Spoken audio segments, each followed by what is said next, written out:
নৈতিক স্খলনের গুরুতর অভিযোগে বাংলাদেশ জামায়াতে ইসলামী থেকে বহিষ্কৃত হলেন সাতক্ষীরা ৪ আসনের সংসদ সদস্য কাজী নজরুল ইসলাম।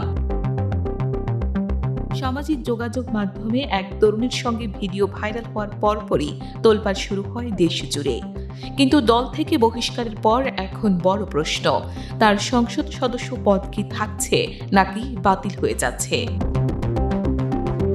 ভিডিওটি ছড়িয়ে পড়ার পর প্রথমে এআই দিয়ে বানানো বলে দাবি করা হলেও পরবর্তীতে ফ্যাক্ট চেকে ভিডিওটির সত্যতা সামনে আসে।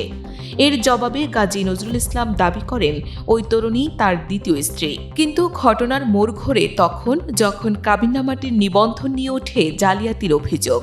কাবিননামায় নাম থাকা কাজী নিজেই স্বীকার করেছেন পুরনো তারিখ বসিয়ে তৈরি করা হয়েছে এই ভুয়া কাগজপত্র।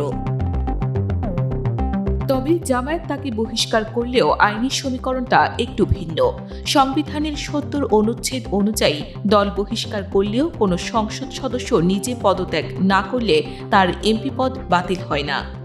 কিন্তু সংবিধানের ৬৬ অনুচ্ছেদ বলছে, কাবিননামা জালিয়াতি বা অন্য কোনো মামলায় যদি তার অন্তত ২ বছরের কারাদণ্ড হয় তবেই কেবল সংসদ সদস্য পদটি পুরোপুরি শূন্য হবে।